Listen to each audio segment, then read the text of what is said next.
നമസ്കാരം. ഇന്ന് കാര്യമായ കുത്തിത്തിരിപ്പൊന്നുമില്ലാതാണ് ദേശാഭിമാനി ഇറങ്ങിയിരിക്കുന്നത്. എന്തുകൊണ്ടാണ് ദേശാഭിമാനി ഇന്ന് കുത്തിത്തിരിപ്പിന് അവധി കൊടുത്തതെന്ന് എനിക്കറിയില്ല. അതുകൊണ്ട് തന്നെ നമ്മുടെ വീതം ഒരു കുത്തിത്തിരിപ്പോടെ ഇന്നത്തെ വിലയിരുത്തൽ ആരംഭിക്കാം. ബൈജു സ്വാമി സോഷ്യൽ മീഡിയയിൽ ധനകാര്യങ്ങളൊക്കെ എഴുതുന്ന ആളാണ്. സ്വാമിജി ഇന്നൊരു കുറിപ്പ് എഴുതിയിരിക്കുന്നു. ആ കുറിപ്പ് ഇങ്ങനെയാണ്: സ്കൂളിൽ പഠിക്കുന്ന കാലത്ത് ഞാനും ഒലിവറും ആർപ്പൂക്കര രാജീസ് തിയേറ്ററിന്റെ വാതിൽക്കൽ സിൽക്ക് സ്മിത, അനുരാധ എന്നിവരുടെ ഇത്തരം പോസ്റ്റർ കണ്ട് വിജൃംഭിതരായി നോക്കി നിന്നിട്ടുണ്ട്. അവരെ മാതകറാണിമാർ അല്ലെങ്കിൽ സെക്സ് ബോംബെ എന്നൊക്കെയായിരുന്നു വിളിച്ചിരുന്നത്. കൂടാതെ അവർ അഭിനയിക്കുന്ന സിനിമകൾക്ക് വലിയ അക്ഷരത്തിൽ എ എന്നും ഉണ്ടാകും.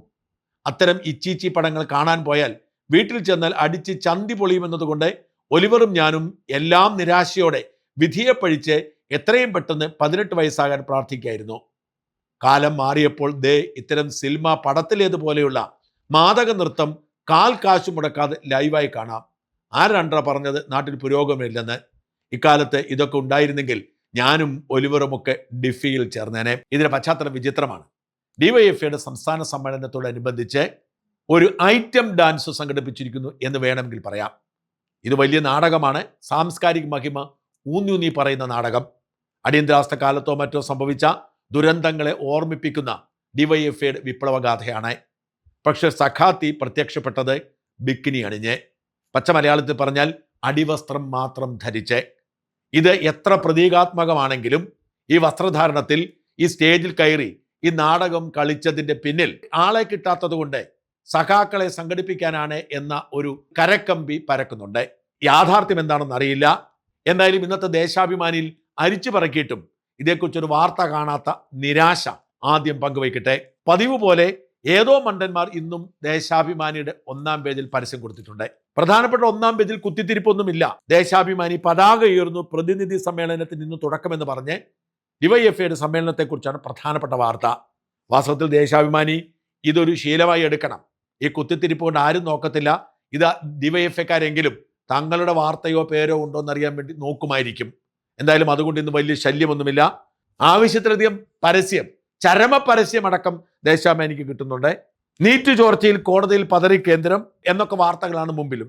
കുത്തിത്തിരിപ്പ് വാർത്ത ഉണ്ടോ എന്ന് ചോദിച്ചുകൊണ്ട് തിരൂരങ്ങാടി താലൂക്ക് ആശുപത്രി ഡോക്ടർമാരില്ല, ഗൈനോക്കോളജി വിഭാഗം പൂട്ടി. നാട്ടിൽ മെഡിക്കൽ കോളേജിൽ പോലും ഡോക്ടർമാരും നഴ്സുമാരും ശസ്ത്രക്രിയാ ഉപകരണങ്ങളും ഇല്ലാത്തത് കൊണ്ട് എല്ലാം മുടങ്ങിയിരുന്നിട്ട് ഏതോ ഒരു ചെറിയ ആശുപത്രിയിൽ ഡോക്ടർ ഇല്ലാത്തത് കൊണ്ട് ഒരു വിഭാഗം പൂട്ടി എന്ന് പറഞ്ഞൊരു വാർത്ത. അത് അങ്ങനെയാണോ? അതിന്റെ കാരണം എന്താണെന്ന് നമുക്കറിയില്ല. ഒരുപക്ഷെ രോഗിയില്ലാത്തതുകൊണ്ടായിരിക്കാം പൂട്ടിയത്. എന്തായാലും 1-ാം പേജിലെ വാർത്തയാണ്. പിന്നെ വിടാത്തൊരു വാർത്തയുണ്ട് കേട്ടോ. മുഖ്യമന്ത്രി സ്വന്തം ലഹരി മാഫിയ സതീശിനെ മുഖ്യപ്രതി കണ്ടോൺമെന്റ് ഹൗസിലും കണ്ടു. വിടാതെ പിന്തുടർന്നിരിക്കുകയാണ്. കോൺഗ്രസിന്റെയോ യൂത്ത് കോൺഗ്രസിന്റെയോ ഒരു പദവിയും ഇല്ലാത്തൊരു പയ്യൻ. അവൻ ലഹരി കച്ചവടക്കാരനായിരുന്നു. അവൻ വി ഡി സതീശനുമായി പലതവണ കൂടിക്കാഴ്ച നടത്തിയിട്ടുണ്ട്. കാരണം ഏത് കോൺഗ്രസ്സുകാർക്കും സതീശനെ കാണാം. ആ ചിത്രമുള്ളത് സതീശനെ അവനെ അറിയാം. സത്യമാണ്, സതീശനെ സംബന്ധിച്ചിട്ടുണ്ട്. ആ പയ്യൻ ഒരു പദവിയും ഇല്ല കോൺഗ്രസിൽ. എന്നിട്ടും അതേ പിടിച്ച് കഴിഞ്ഞ 2 ആഴ്ചയായി നിരന്തരം മുഖ്യമന്ത്രി ലഹരി മാഫിയയ്ക്ക് നേതൃത്വം കൊടുക്കുന്ന തരത്തിൽ വാർത്ത കൊടുത്തുകൊണ്ടിരിക്കുന്നു. ഓർക്കണം, ഇപ്പുറത്ത് ഷിയാസ് എന്ന പേരുള്ള ഡിവൈഎഫ്ഐയുടെ നേതാവ് ഇക്കഴിഞ്ഞ തദ്ദേശ സ്വയംഭരണ തെരഞ്ഞെടുപ്പിൽ ബ്ലോക്കിലേക്ക് മത്സരിച്ച തൊടുപുഴയിൽ അവനെ കൈയോടെ പിടിച്ചിട്ട് ഒരു കുഴപ്പമില്ല. വേറൊരിടത്ത് ഒരു ഡിവൈഎഫ്ഐയുടെ ബ്ലോക്ക് നേതാവ് പിടിക്കപ്പെട്ടിട്ടുണ്ട്.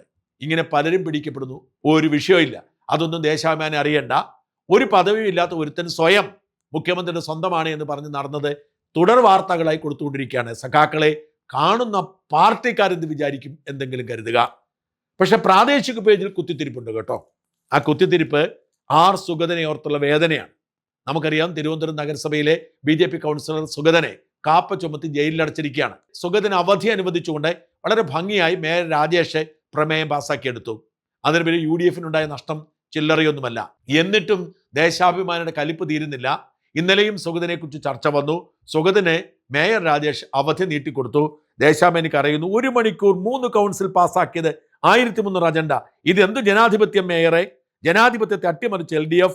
അജണ്ട നൽകിയത് യോഗത്തിന് മുമ്പ് ക്രിമിനൽ കൗൺസിലർക്കായി വീണ്ടും കൗൺസിൽ പിരിച്ചുവിട്ട് മേയർ എന്നൊക്കെ പറഞ്ഞുള്ള ഒരു വികാര പ്രകടനം 2-ാം പേജിൽ കുത്തിത്തിരിപ്പ് ഭാഷയിൽ കൊടുത്തിട്ടുണ്ട് കേട്ടോ. ഡിവൈഎഫ്ഐക്കാരും CPM-കാരും സമരം നടത്തിയാൽ ജനരോക്ഷം ഇരമ്പി എന്ന് പറഞ്ഞു കൊടുക്കുന്ന ദേശാഭിമാനി PSC ആസ്ഥാനത്ത് CPM-കാർ നടത്തിയ കൊള്ളയ്ക്കെതിരെ സമരം നടത്തുന്ന യൂത്ത് കോൺഗ്രസിന്റെ വാർത്തയെക്കുറിച്ച് എഴുതിയിരിക്കുന്നത് ഇങ്ങനെയാണ് കേട്ടോ.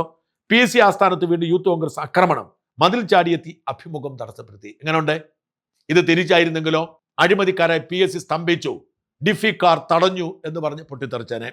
സിവിൽ സർവീസിനെ തകർക്കുന്നതിന് KGOA മാർച്ച് എന്ന് പറഞ്ഞ് മറ്റൊരു വാർത്തയുണ്ട്. നിരന്തരം മാർച്ചും പരിപാടി, പണിയെടുക്കാൻ ഇവന്മാർക്ക് സമയമില്ലല്ലോ. ഓണാഘോഷവും സമരമാക്കി വിദ്യാർത്ഥികൾ, അടിച്ചമർത്താൻ അധികൃതർക്ക് പോലീസ് തുണ എന്ന് പറഞ്ഞ് മറ്റൊരു വാർത്ത കൂടിയുണ്ട്. ഓണക്കാലത്തെ വിമാനക്കുള്ള പ്രവാസി സംഘം മാർച്ചിനൊന്നും ഒരു പഞ്ഞുമില്ല കേട്ടോ. പിന്നെ ഇവരുടെ അടുത്ത വേദന KPCC പ്രസിഡന്റ് ആരാകുമെന്ന്. എല്ലാ ദിവസവും ദേശാഭിമാനിയിൽ KPCC പ്രസിഡന്റിനെ കുറിച്ചുള്ള വിലാപകാവ്യം നീക്കിവെച്ചിട്ടുണ്ട്.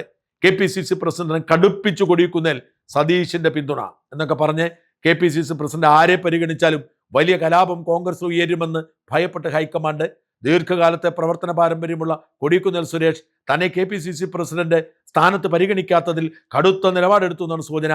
ആരെ തെരഞ്ഞെടുത്താലും വലിയ പൊട്ടിത്തെറിയും രാജിയും ഉണ്ടാകുമെന്ന് നേതൃത്വം ഭയപ്പെടുന്നു. വളരെ വേദനയാണ് ദേശാഭിമാനിക്ക്. കോൺഗ്രസ് പാർട്ടിയിൽ പൊട്ടിത്തെറി ഉണ്ടായാൽ എന്ത് ചെയ്യും എന്നോർത്ത് അവർ വേദനിക്കുന്നു. ഇന്നലെ ഇവരുടെ കിറ്റ് വാർത്ത ചീറ്റിപ്പോയിരുന്നല്ലോ, വിട്ടിട്ടില്ല കേട്ടോ. ഇപ്പോഴും അക്കൗണ്ടിലേക്ക് 1000 രൂപ നൽകുന്ന പദ്ധതി സർക്കാർ നിർത്തലാക്കി. പട്ടികവർഗക്കാരുടെ ഓണസമ്മാനം വെട്ടി. എന്തുവാണോ ആർക്കറിയാം. ഇനി അതിനേക്കാൾ വലിയ രസമുണ്ട് ഇവിടെ. തമിഴ്നാട്ടിൽ വിജയ് CPM സമരത്തെ ഭയന്ന് പിന്മാറി.